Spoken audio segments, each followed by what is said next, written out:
1000 سالته؟ خوب بگو آره. اسمت جا بود؟ چند سال تو بدنی بنده خدایی؟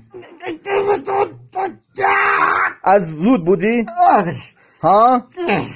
تو باز شدی 2 نفره بکشه؟ ها؟ حالا تو بدن چند نفر؟ جا گوش کن، حالا تو بدن چند نفر رفتی؟ چند نفر؟ زیاد؟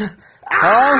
الان من میخوام پس تو رو بسوزونم که دیگه تو بدن هیچ مخلوقی نری، هیچ دو پایی نری، باشه؟ عبدالرحمن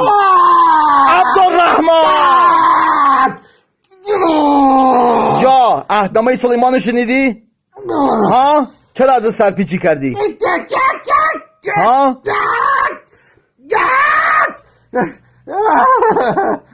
ظفر